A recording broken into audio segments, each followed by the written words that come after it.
ఐఐటీలో seat కొడతావనుకుంటే ఇలా వీణ వాయిస్తున్నావేంటమ్మా? రెండు ఎందుకు చేయకూడదు అత్త? నువ్వు డాక్టర్ అవుతావు అనుకుంటే ఈ బాస్కెట్ బాల్ గోలేంట్రా? టెన్షన్ పడకు మావయ్య, రెండు చూసుకుందాం. అలా ఎలా కుదురుతుంది? రెసిడెన్స్ స్కూల్స్ తో మంచి చదువుతో పాటు ఆల్ రౌండ్ డెవలప్మెంట్ ఇప్పుడు సాధ్యమే. రైట్ ఏజ్ లో రైట్ ఫౌండేషన్ తో రెసిడెన్స్ స్కూల్స్ ఇప్పుడు హైదరాబాద్ అంతటా. వర్షిణి అంటే తెలియని వాళ్ళు ఎవరు లేరనే చెప్పాలి. రెండు తెలుగు రాష్ట్రాల్లో సంచలనంగా మారిన పేర్లు ఏవైనా ఉన్నాయి అంటే ఒకవైపు నుంచి చూసుకుంటే అఘోరి శ్రీనివాస్ అండ్ రెండో వైపు వర్షిణి. అఘోరి శ్రీనివాస్ నుంచి విడిపోయిన తర్వాత ఫ్యామిలీ దగ్గర ఎంత హ్యాపీగా ఉంది, బిజినెస్ కూడా పెట్టి ఏ విధంగా మూవ్ ఆన్ అవుతుంది ఏంటనే విషయాలు తెలుసుకోవడానికి ఇప్పుడు మనతో పాటు వర్షిణి మనతో పాటు ఉన్నారు. వారితో మాట్లాడదాం. హాయ్ అండి వర్షిణి గారు. హాయ్ అండి. హాయ్, ఎలా ఉన్నారు? I'm super. మీరెలా ఉన్నారు? బాగున్నానండి. మీ ఫేస్ లోనే తెలుస్తుంది ఎంత సూపర్ గా ఉన్నారో. Yeah, thank you. Pickles business పెట్టారు. ఎలా బిజినెస్ నడుస్తుంది ఏంటి అసలు? బిజినెస్ బాగానే రన్ అవుతుంది. సో వచ్చిన ప్రాఫిట్ మొత్తం మళ్ళీ ఆ బిజినెస్ లోనే పెడుతున్నాను. అంటే రిపీటెడ్ గా ఇంకా కస్టమర్స్ వస్తూ ఉంటే వచ్చిన మనీ మొత్తం కొత్తగా ఏం చేద్దామని కారపళ్ళు స్టార్ట్ చేశాను, స్నాక్స్, స్వీట్స్, ఇంకా ఆల్ అలాగా స్టార్ట్ చేసుకుంటూ వెళ్ళాను అనమాట. పర్లేదు, బిజినెస్ బాగానే రన్ అవుతుంది, నాట్ బ్యాడ్. ఒక ఆడపిల్ల లైఫ్ ఏ విధంగా అవ్వకూడదో ఆ విధంగా అయ్యిందని చెప్పొచ్చు. అంటే ఈ విషయాలు మళ్ళీ మీకు గుర్తు చేస్తున్నందుకు ఐఎమ్ సారీ. కాకపోతే ఈ రోజుల్లో చాలా మంది అమ్మాయిలు చిన్న చిన్న డిసప్పాయింట్ అయిపోయి చిన్న చిన్న విషయాలకే డిసప్పాయింట్ అయ్యి ఎక్కడి దాకా వెళ్తున్నారో మనం చూస్తున్నాం. కాబట్టి ఒకసారి మీ గురించి కూడా తెలుసుకుంటే బాగుంటుందని మా ఉద్దేశం అంతే. అండ్ ఫస్ట్ అఘోరితో మీ పరిచయం అనేది మనందరికీ కూడా తెలిసిందే. కానీ అఘోరితో ఉన్న 2 నెలలు అసలు ఏం జరిగింది, ఎక్కడెక్కడికి వెళ్ళారు, అసలు ఏం మాట్లాడుకున్నారు అనేది మాత్రం చాలా మంది తెలుసుకోవాలనుకున్నారు. కాబట్టి ముఖ్యంగా మేము కూడా తెలుసుకోవాలనుకుంటున్నాము. అసలు ఎక్కడికి వెళ్ళారు ఏంటి? డెఫినెట్లీ చెప్తాను. నేను డైలీ 1 అవర్ వరకు లైవ్ పెడతాను అనమాట నా బిజినెస్ పరంగా నా యూట్యూబ్ ఛానల్లో. అందులో కూడా చాలా మంది అడుగుతున్నారు, అఘోరిని ఏం చేసావు, వాడి దగ్గర డబ్బులు దొబ్బేసావు, ఇలాంటి కామెంట్స్ వస్తున్నాయి. సో ఇప్పుడు నేను క్లియర్ గా చెప్పేసాను అనమాట. అలాగా అపోహలో ఉన్న వాళ్ళకి, ఇమాజిన్ చేసుకుంటూ బతుకుతున్న వాళ్ళకి నేను చెప్తాను అనమాట. ఇప్పుడు 2 months ఉన్నాను అంటే ఉన్నాను అంతవరకే. మనిషిని ఉన్నాను కానీ మనసు అంతా ఎక్కడో ఉంది. అంటే టోటల్ ఇన్ఫ్లుయెన్స్ చేశారు నన్ను. ఎలా అంటే తన మాటే వినాలి, తనతోనే ఉండాలి, ఎవరితోనూ మాట్లాడొద్దు, అలాగే తన హ్యాండ్ ఓవర్ పెట్టేసుకున్నాడు అనమాట. అంటే నాకు ఇక్కడ ఒక చిన్న డౌట్ అండి, మీరు ఈ వశీకరణ ఇవన్నీ కూడా నమ్ముతూ ఉంటారా? యాక్చువల్ గా నమ్మను. ఏంటి అంటే తను వచ్చిన దగ్గర నుంచి తన ఎంగిల్తో నన్ను ఇచ్చేసాడని చెప్పని డౌట్. ఓకే, అంటే ఒక క్వశ్చన్ మార్క్ ఉంది మీకు? డౌట్ అని కాదు, అదే జరిగింది కూడా. తర్వాత చాలా మంది చెప్పారు దాన్ని. ఇంకా మా అన్నయ్య వాళ్ళు ఎక్కడికెక్కడికో తీసుకెళ్లి మొత్తం తీయించారు. అంటే మరుగు మందులు ఏదో అంటారు కదా సంథింగ్, వాటి ద్వారా మొత్తం క్లియర్ చేశారనమాట. 2 months ఎలా గడిచింది అంటే, ఒక చిన్న డౌట్, అసలు అఘోరి శ్రీనివాస్ అబ్బాయా అమ్మాయా? అంటే లింగ మార్పిడి చేయించుకున్నాడు అనే వార్తలు మనం అనేకంగా విన్నాం, చూసాం కూడా. సో ఈ రెండిట్లో ఏది చెప్తారు మీరు? 100% బాయ్ అనే చెప్తాను. ఓకే, అంటే టోటల్ గా అబ్బాయి ఫీలింగ్సే ఉన్నాయి. తను ఎంత లింగ మార్పిడి చేయించుకున్న, ఆపరేషన్ చేయించుకున్నా గానీ ఫీలింగ్స్ అయితే చచ్చిపోలేదు. ఓకే, సో స్టార్టింగ్ లో కూడా మిమ్మల్ని దగ్గర తీసుకోవటానికి, మీరు అతని వశం అవ్వటానికి అనేక విధాలుగా వ్యవహరించాడు, ప్రయత్నించాడు. దాంట్లో భాగంగా చాలా అంటే చాలా మనీ ఏమి ఇవ్వలేదండి నాకు. సో ఫస్ట్ ఆఫ్ ఆల్ ఈ పాయింట్ తీసేసుకోండి, మీరు మైనస్ చేసుకోండి. మనీ నాకు ₹1 కూడా ఇవ్వలేదు. ఐఫోన్ అండ్ తాళి కూడా తీసుకొచ్చాడు, బంగారం అని చెప్పి విన్నాము. ఆ బంగారం నేను ఏమైనా తీసుకున్నానా? మళ్ళీ తీసేసుకున్నాడు, అమ్ముకున్నాడు, డబ్బులు తింటున్నాడు. అదే డబ్బులతో ఐఫోన్ తనే తీసేసుకున్నాడు. టోటల్ మళ్ళీ నా ఫోన్ అమ్మి తనకి మనీ ఇచ్చాను. ఇంకా నాకు పెట్టింది ఏముంది? అంటే అది బంగారం అంటే తాళి బొట్టేనా, మంగళసూత్రం? చైన్, అంటే గోల్డ్ చైన్ తీసుకొచ్చాడు. ఓకే, ఎందుకు? తమిళనాడు నుంచి వస్తూ చైన్ తీసుకొచ్చాడు అనమాట. ఓకే, అంటే ఏమనిపించింది అసలు, మీరు ఎందుకు అతనికి అట్రాక్ట్ అయ్యారు అంతలాగా? అది తెలిస్తే ఇంత దూరం ఎందుకు, ఇంత స్టోరీ ఎందుకు నడిచేది అసలు? ఓకే, అది తెలియకే కదా ఇదంతా లైఫ్ మొత్తం స్పాయిల్ అయిపోయి ఇప్పుడు ఈ పేరు పడింది అంటే ఇంకా దానివల్లే. సో లేదంటే అసలు పాత వర్షన్ వేరే అసలు టోటల్. మూవీ రిలీజ్ అయితే వెళ్ళడం, ఎంజాయ్ చేయడం. ప్రభాస్ మూవీ వచ్చిందంటే ఫస్ట్ అంటే షో వేస్తారు కదా, ఫస్ట్ షో, దానికి వెళ్ళడం, చూడడం. ఏదన్నా రెస్టారెంట్ ఓపెన్ అయితే ఫస్ట్ వెళ్ళి తినేది మనమే. ఇంకా కాలేజ్ లో ఫుల్ ఎంజాయ్మెంట్ చేసేదాన్ని. వర్షిని అంటే ఒక హైప్ ఉండేది కాలేజ్ లో. అవును అలాంటిది మొత్తం యా, అలా జరిగిపోయింది మరి. జరిగింది ఒక్కసారిగా మీ లైఫ్ అనేది టర్న్ అయింది. అఘోరి తలకిందులు శ్రీనివాస్ అనే అయిపోయింది. వ్యక్తి మీ లైఫ్ లోకి వచ్చాక తలకిందులుగా మారిందని చెప్పొచ్చు. అసలు అంటే ఎందుకు ఆ నిర్ణయం తీసుకున్నారు, తనతో వెళ్ళిపోవాలి అని అసలు ఎందుకు తీసుకున్నారు? మీ ఇద్దరి మధ్య అసలు ఏం డిస్కషన్ జరిగింది? డిస్కషన్ అంటూ ఏం లేదు, అదే చెప్తున్నాను కదా. తను ఫస్ట్ ఇంటికి వచ్చినప్పుడు ఒక దైవభక్తిలో చూసాము. అమ్మ కూడా మంచిగా వంట చేసేది, తినేవాడు, పడుకునేవాడు, సిగరెట్లు తాగేవాడు, ఇంక బీర్ తాగేవాడు. ఇలా నడుస్తూ వచ్చింది. ఆ తర్వాత 1 వీక్ తర్వాత ఏమైందంటే తను తినడమే కాకుండా నన్ను కూడా తినిపించమని స్టార్ట్ చేశాడు గోల. ఓకే. అలా స్టార్ట్ చేస్తే లేదు లేదు మీరు తినండి స్వామి, మీరు తినండి మాత అని చెప్పని అనడం జరిగింది. ఇంకా ఫోర్స్ చేశాను అనమాట. తినొద్దా, ఎంగిల్ వద్దని చెప్పని, ఇదా అని చెప్పని ఇదిగా మాట్లాడాడు. అలాంటి మాటలకి ఎవరైనా సరే మనం ఇంకా ఇదైపోతాం కదా, అయ్యో తప్పుగా అనుకుంటారేమో అని చెప్పని. అలాగా తినడం జరిగింది, తినిపిస్తూ తినడం అయితే జరిగింది. తిన్న దగ్గర నుంచి ఇంకా టోటల్ మారిపోయింది అనమాట. నా మాట తీరు, నా బిహేవియర్ మొత్తం. ఎలా అంటే తను చెప్పిందే చేస్తున్నాను. అమ్మ చెప్పింది వినట్లే, అన్నయ్య చెప్పింది వినట్లే. ఇంకా తను చెప్పిందే నాకు ఇక ఇదైపోయింది అనమాట, శాసనం లాగా. డెఫినెట్లీ ఉన్నాయి. ఈ 2 months లో నన్ను చాలా ఇబ్బంది పెట్టాడు. బట్ కాకపోతే నేను ఎవరికి చెప్పుకోలేని సిచ్యువేషన్. అండ్ నాకు చెప్పడానికి ఫోన్ లేదు, ఏం లేదు.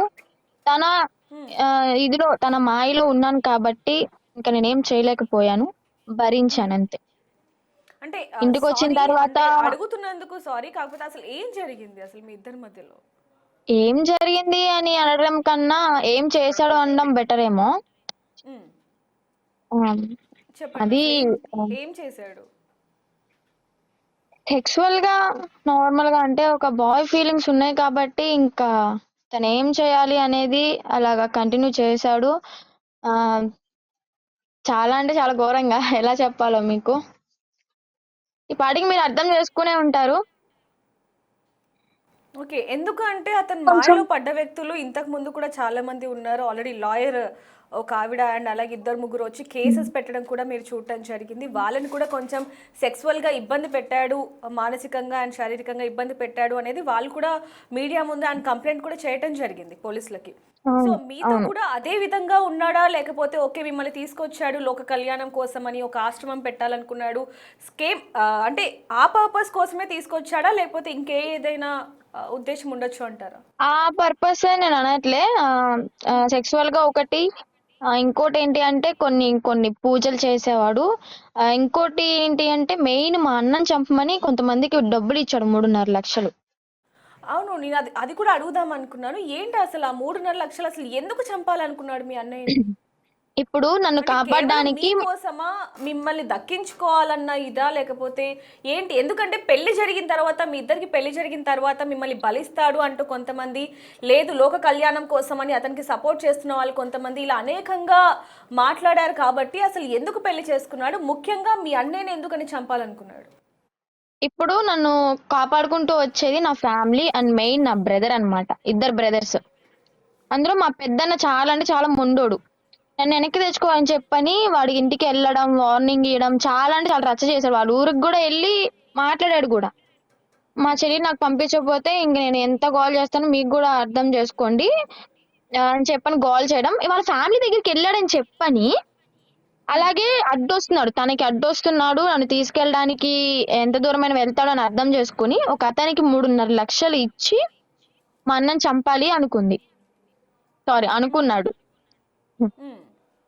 ఇంకోటి ఏంటి అంటే మ్యారేజ్ అయిన తర్వాత ఒక అమావాస్య టైంలోనే 2 to 3 days లో అమావాస్య ఉంది అన్నప్పుడు 2-3 సార్లు నా పూజ చేశాడనమాట. ఓకే, ఏం పూజ అసలు? అంటే ఏం పూజ అంటే హవన్ లాగా తయారు చేసి ఎదురు కూర్చోబెట్టి కొన్ని మంత్రాలు చెప్పడం, అవి నేను చెప్పి నువ్వు చెప్పు అనడం, ఆ ఫైర్ చుట్టూ తిరగడం అలాగా. బయటకు వచ్చిన తర్వాత నేను కొంతమందితో చెప్పాను అనమాట. అంటే తెలిసిన వాళ్ళు ఉంటారు కదా, మరి ఇంత ఫేక్ లేకుండా కొంచెం జెన్యున్ గా ఉండే వాళ్ళు ఉంటారు కదా. హ్మ్. అలాగున్న వాళ్ళని అడిగితే ఇలాగా 5 టైమ్స్ కానీ 6 టైమ్స్ కానీ అడిగితే నీలో ఉన్న శక్తి అంటే నీలో ఉన్న ఏదైతే ఉందో కన్యత్వం ఇవన్నీ ఉంటాయి కదా. సో ఇవన్నీ తనకి వెళ్తాయి, కొన్ని శక్తులు అనేవి తనకు వస్తాయి, అందుకే నీ మీద ఇలా చేశాడు అని చెప్పని అన్నారనమాట. ఓకే. అంటే ఇక్కడ ఇంకొక విషయం, తను ఫస్ట్ కూడా ఫేమ్ అయిందంతా కూడా ఒక టెంపుల్‌లో ఒకే కాలు మీద తను ధ్యానం చేయటం, అక్కడి నుంచి కూడా ఫేమ్ అయ్యాడని చెప్పొచ్చు. ఆ తర్వాత శ్మశానంలో కాలుతున్న ఏదైతే శవం ఉంటుందో దాన్ని తినటం, మాంసాన్ని తినటం, అవన్నీ కూడా నిజమేనా? వాస్తవమేనా? ఎప్పుడైనా మీ ముందు అలా చేశాడా? మాంసం తిన్నాడో లేదో అది సెకండరీ, నాకు తెలియదు కాబట్టి నేను చూడలేదు. కాబట్టి నా ముందైతే ఎప్పుడు తినలే. మీడియాలో ఏదో వచ్చింది వీడియో, అందులో చూశాను. కాళ్ళ మీద నుంచోవడం సాధన అంటే నేనున్న 2 months లో తను ఎప్పుడు సాధన చేసింది చూడలేదు, ఎప్పుడు ఒంటి కాళ్ళ మీద నుంచింది చూడలేదు. ఎప్పుడు కారులోనే ఉండేవాడు, టెంపుల్స్ దగ్గర పడుకోవడం, లేదా పెట్రోల్ బంక్ దగ్గర పడుకోవడం. ఎవరైనా గెస్ట్ వాళ్ళు అంటే భక్తులు మహారాష్ట్ర సైడ్, నార్త్ సైడ్ అయితే బాగా ఫేమస్ అన్నమాట తిను. హ్మ్. ఎలా అసలు అంటే కారు ఎక్కడెక్కడికి వెళ్ళారు చూస్తే మీరు? సోమనాథ్, గుజరాత్, ఓంకారేశ్వర్, ఉజ్జయిన్, ఒక చిన్న పంజాబ్ క్వశ్చన్ తీసుకెళ్తున్న వర్షిణి గారు. టైంలో సో వర్షిణి గారు, మీరు అక్కడ నుంచి వచ్చేసాక అంతా కూడా బానే ఉంది. ఇప్పుడు మొత్తం అక్కడ నుంచి అంటే ఆ మైండ్ మొత్తం వెళ్ళిపోయిందని చెప్పొచ్చు. ఒక్కసారిగా అఘోరి మీ గురించి డైవర్ట్ అయిపోయి మంచిగా ఒక అమ్మాయిలా లైఫ్ని లీడ్ చేస్తున్నారు. సో ఇప్పుడు ఎలా అనిపిస్తుంది, ఏంటి అసలు? చాలా హ్యాపీగా ఉన్నాను ఫ్యామిలీతో. అంతకుముందు ఎలా ఉన్నాను, ఇప్పుడు కూడా యాస్టీస్ అన్ని మర్చిపోయి అమ్మ నాన్నతో అన్నయ్య వాళ్ళతో చాలా అంటే చాలా హ్యాపీగా ఉన్నా. మీ ఫేస్ చూస్తే మాకు అర్థమైపోతుంది. సో అంటే అదంతా ఒక బ్యాడ్ డేస్, ఒక చేదు జ్ఞాపకాలు, ఇంకా గుర్తు కూడా తెచ్చుకోలేం మనం, అసలు తలుచుకోలేం కూడా. ఆ తర్వాత నుంచి మీ లైఫ్లో ఇంకా కొత్త కొత్త పాత్రలు రావటం, కొత్త లైఫ్ని ఒకటి లీడ్ చేయడం అనేది ఓకే. కానీ ఏదైతే ఇప్పుడు ట్రస్ట్ ఉందో ఆ ట్రస్ట్లో కూడా అనేకంగా మీరు కొన్ని ఫేస్ చేశారు అని విన్నాము. అలాగే అక్కడ చేసిన పనికి ఆ డబ్బులు కూడా మీకు అసలు 54 రూపాయలు రావటం, అసలు ఏంటిదంతా అసలు? అంటే నాకు కాదు యాక్చువల్ గా. సో నేను ఎవరైతే ఒక అక్కని తీసుకొచ్చానో, హ్మ్. గౌతమి తన పేరు, అవును. తనకి 10 సంవత్సరాల నుంచి ఉంది ఆ హోమ్ లో. హ్మ్. 13 years అప్పుడు ఏమో వెళ్ళిందనమాట. వాళ్ళ ఇంట్లో వాళ్ళ అన్నయ్య వల్ల ప్రాబ్లం అయ్యి. హ్మ్. అయితే ఈ 10 years నుంచి చూసుకుంటే ఓకే, 1 year వరకు తను వర్క్ నేర్చుకుంది. నేర్చుకున్నందుకు మనీ ఏమి ఇయ్యలేదు అనుకోవచ్చు మనం. ఓకే. కానీ 9 years నుంచి చేస్తే తనకు వచ్చింది 58,000 అనమాట, రూపాయలు కాదు, హ్మ్. 58,000 చేంజ్ వచ్చింది అనమాట. అంటే 9 years కి మీరు ఇచ్చే డబ్బులు అంతేనా? అంటే రోజుకి తనకి నేను లెక్కేస్తే వచ్చింది ఏంటంటే, రోజుకి తనకి 18 రూపాయలు పైసలు పడింది అనమాట. 18 rupees 10 paisa ఏమో వచ్చింది. హ్మ్. 18 రూపాయలు అంటే అవ్వ, అసలు ఇప్పుడు డాలీ కూలి ప్యాకెట్ ఏదైనా పనులు కొనుక్కోవాలన్నా కానీ మీరు సరిపో. అన్నట్టు బయట కూలి పనులు చేసుకున్నా కూడా రోజుకి 250, 350 అలా వస్తూ ఉంటుంది. అలాంటిది మీద అదే ట్రస్ట్ లో 24 hours 3 months 4 months 10 years నుంచి ఉన్న వాళ్ళకి అంత అమౌంట్ అసలు ఎలా? ఎవరు క్వశ్చన్ చేయట్లేదా? అదే కదా ఇప్పుడు నేను చెప్పేది ఏంటి అంటే, ఆ ట్రస్ట్ లో ఉన్న మ్యామ్ గాని సార్ గాని, వాళ్ళ ఇంట్లోకి వెళ్ళే సరుకులు గాని, బట్టలు గాని, వాళ్ళు తాగేది ఏదైనా సరే, తినేది ఏదైనా సరే ఈ ట్రస్ట్ లోపల నుంచి వెళ్ళాల్సిందే. డోనర్స్ చేసిన దాంట్లో నుంచి వాళ్ళకి షేర్ వెళ్ళాల్సిందే డెఫినెట్లీ. ఓకే. అంటే ఇప్పుడు తనిఖీల కోసం వస్తూ ఉంటారు. మీ హెల్త్ ఎలా ఉంది, లేకపోతే అక్కడ ఫుడ్ ఎలా ఉంది అని చెప్పి తనిఖీలు చేయడానికి వస్తూ ఉంటారు కదా అధికారులు. వాళ్ళకి ఎప్పుడైనా చెప్పే ప్రయత్నం కానీ ఇలాంటిది ఏం చేయలేదా మీరు ఎప్పుడు? డోనర్స్ వచ్చినప్పుడు ఏం చేస్తా అంటే, బెడ్స్ అవన్నీ క్లీన్ పెట్టుకోండి, రేపు డోనర్స్ వస్తారు, మంచిగా మాట్లాడాలి, ఇలా ఉండాలి, ఎవరైనా సరే ఎక్కువ మాట్లాడారంటే మీకు బాగోదు అని చెప్పని ముందే పిల్లలకి భయపెట్టేస్తారనమాట. ఓకే. నేను వెళ్ళినప్పుడు ఒక్కసారి వచ్చారనమాట. నేను వెళ్ళిన స్టార్ట్అప్ లో 10 days కి ఏమో వచ్చారు. అప్పుడు ఇంక అందరు గుర్తుపట్టి, వర్షిని ఎలా ఉన్నాము, ఇప్పుడంతా బానే ఉంది, ఇక్కడ ఎలా ఉంది నీకు, మంచిగా పెడుతున్నారా తిండి, అదంతా బాగుందా అంటే, ఇంకా 10 days కదా మనం వెళ్ళి, మనతో మంచిగానే ఉన్నారు, అంతా మంచిగా మాట్లాడారు, ఫుడ్ కూడా బాగానే పెట్టారు. హ్మ్. ఇంకా సరే బాగుందండి, అంతా ఆల్ ఓకే అని చెప్పాను. అప్పటి నుంచి ఒక 2-3 నెలలు గడిచిన తర్వాత ఎప్పుడు డోనర్స్ వస్తారా అని చెప్పని ఎదురు చూసాను అనమాట నేను. ఓకే. అంటే అది చెప్పటానికి, అక్కడ జరుగుతున్న వాటి గురించి చెప్పటానికి. అవును, అక్కడున్న అక్కలకు కూడా చాలా మందికి, కొంతమంది చెప్పాను, ఇలా డోనర్స్ వస్తే సార్ నెక్స్ట్ టైం నేను మొత్తం చెప్పేస్తాను, దాచి ఏం లాభం, ఇలా చూస్తుంటే బయటకేమో అలా మాటలు చెప్తున్నారు, లోపలేమో ఇలా హింసిస్తున్నారు అని చెప్పి చెప్దాం అనుకున్నా. మ్మ్. కానీ డోనర్స్ ఎవరు రాలే.